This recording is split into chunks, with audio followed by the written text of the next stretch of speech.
그 대통령 정책실장 이전 성태윤 님이 9월 10일에 출생아수가 늘고 있다. 역대 어느 정부에서 하지 못한 최초의 반전이 일어나고 있다. 이런 얘기를 했습니다. 그래서 소위 그간의 노력들이 가시적 성과를 낸다. 이렇게 얘기를 한 겁니다. 근데 4대 개혁에 대해서 저출생 대응을 주요 정책 목표로 삼았는데 어떤 상황이냐 하니까 통계를 보니까 올해 2분기 출생아수 57,000명인데 전년 동기비 1.2% 증가했다. 그러니까 5월에 이런 얘기를 했고 2분기 증가했으니까 성과가 났다. 이렇게 얘기를 하는 겁니다. 이 얼마나 좁은 세계관이냐.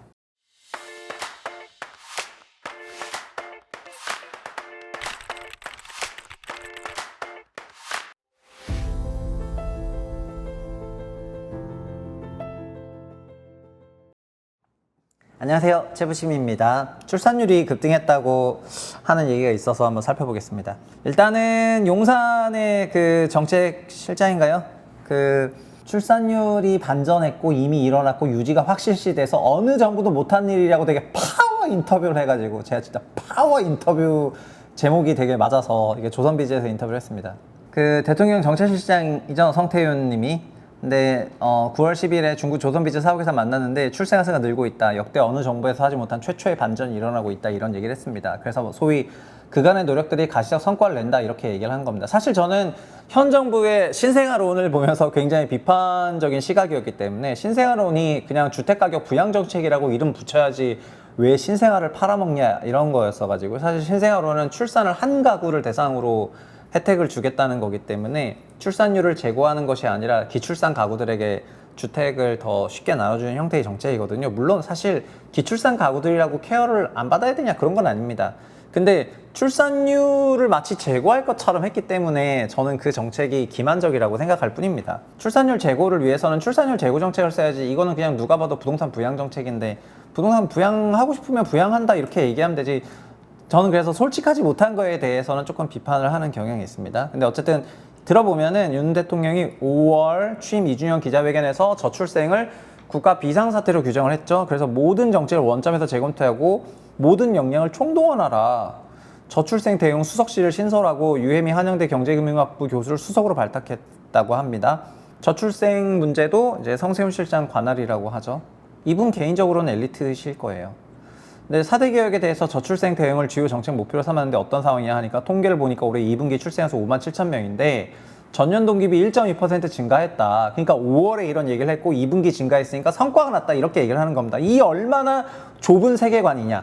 전년 동기 대비 증가한 것은 근데 8년 반 만의 일이다. 이보다 긍정적인 것은 선행지표인 혼인 건수가 2분기 때 연속 증가했다. 올해 1분기 54,000건, 전년 동기 0.4% 늘었고 2분기에는 17%나 늘었다. 그러니까 혼인 건수 보고 이제 소위 난리가 나신 것 같아요. 그러니까 우리나라는 외국과 달리 결혼을 하면 출산으로 이어질 확률이 높다. 올해 거의 확실하게 출산율이 반등할 것이고 내년에도 증가세가 이어질 것이다. 역사적으로 그동안 없던 일이 생기는 것이다. 와, 저는 진짜 중국 인터뷰인 줄 알았습니다. 어쨌든 이런 적절한 과장은 굉장히 필요한데 그런 인터뷰였습니다. 3분기 출산율 동향을 보면 어쨌든 2분기 실적은 좋았다고 하니까 그래서 9월 10일 인터뷰 이후에 9월 25일에 7월 인구 동향이 발표가 되었습니다. 보면은 작년에 19,000명이었는데 올해 26,600명으로 출산율이 늘었어요. 출산율이 늘었고요. 전년비 8% 정도 늘었습니다. 사망자도 당연히 늘었죠. 28,000명으로. 그래서 보시는 것처럼 우리나라는 월에 2만 명, 그 다음에 사망은 월에 28,000명, 그냥 러플리 월에 3만 명인데 그래서 사망자가 1년에 현재는 10만 명 더 많습니다. 그래서 출산율이 늘어나는 속도 대비 사망자 속도가 너무 이제 숫자가 커져가지고 원래 아시겠지만은 2010년대 중반만 해도 월간 4만 명 태어났거든요.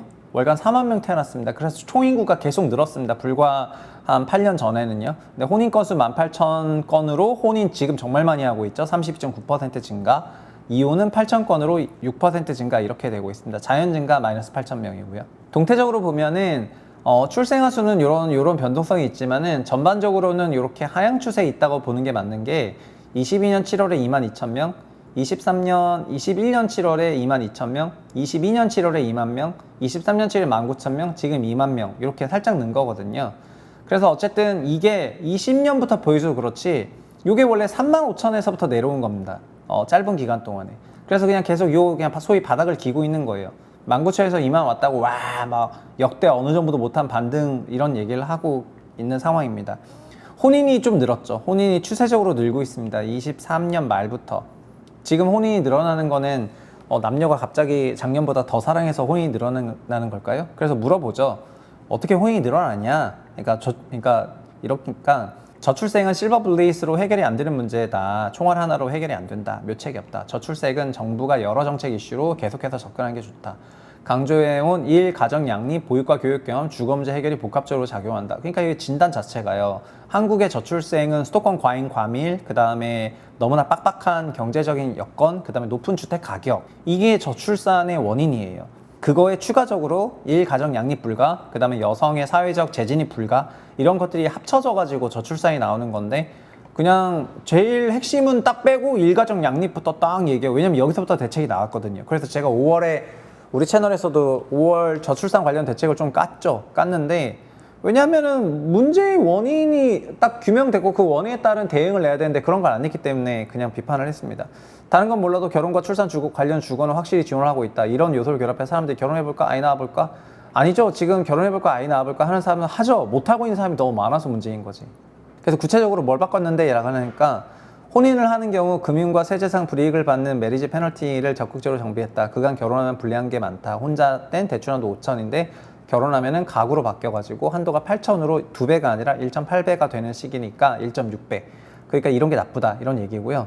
그래서 결국 이거 말고도 뭘 바꿨냐면은 소득 기준, 대출 기준 이런 것들을 그동안 정비하는 거를 다 정비했다. 이런 얘기를 하는 겁니다. 결국 사실은 주변에 그런 얘기를 들어보셨을 건데, 사실 혼인식을 하고도 둘이 혼인신고를 안 하는 경우가 많았었잖아요.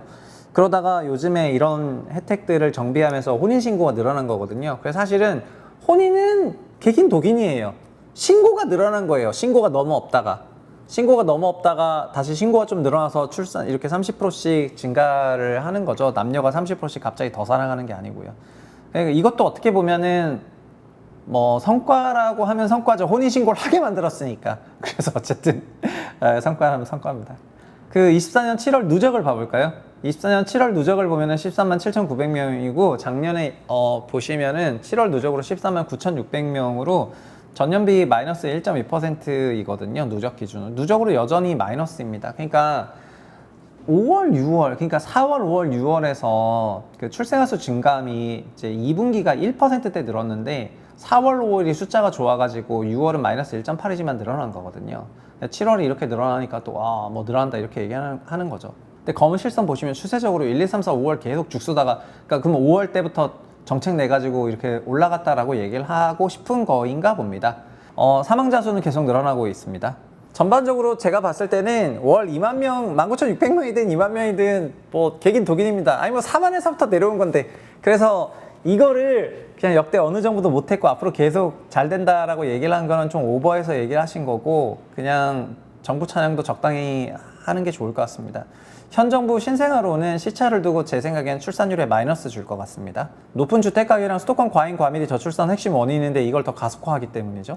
그래서 당장 단기적으로 대책 내서 단기적으로 5월달이랑 6월달, 7월달 출산율 높으니까 역대 어느 정부도 못했던 일을 한다라고 얘기하기보다는 주택가격 앙등 정책을 지속해서 내고 있는 거에 대해 가지고 반성할 때인 것 같습니다. 시차를 두고 아마도 그래서 이 발언은 재평가를 받게 될 것이다. 이렇게 생각을 합니다. 제 생각이지만 우리 채널에서 지난 시간에도 말했는데 피크아웃 주도 세력이 있고 그 다음에 세이브 코리아 세력이 있습니다. 피크아웃 세력은 현재 각계각지에서 한국의 변화를 거부하고 구태를 답습하고 합리가 아니라 이념에, 그다음에 장기적 관점 아닌 단기 성과에 사로잡혀 있습니다. 최근에 축구 대표, 국가대표 선임 논란 보셨죠? 거기서 저는 박주호, 박문성 위원 이런 분들이 세이브 코리아 멤버라고 생각을 하고 있습니다.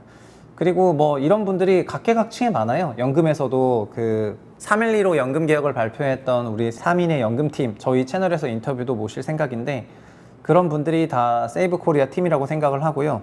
그 다음에 뭐 게임 산업이 됐던 아니면은 뭐 자사운용업이 됐던 모든 분야에서, 그러니까 구태, 정치도 마찬가지입니다. 이념에 사로잡혀가지고 지금이 7, 80년대 냉전 이데올로기 시대가 아니지 않습니까? 근데 그런 사회주의 이념에 사로잡혀가지고 합리를 배제하고 소위 부자는 죽여야 된다, 뭐 빈자만 살려야 된다 이런 이념으로 그 국회에서 자리 차고 있는 사람들이 다 피크아웃 세력이라고 생각을 합니다.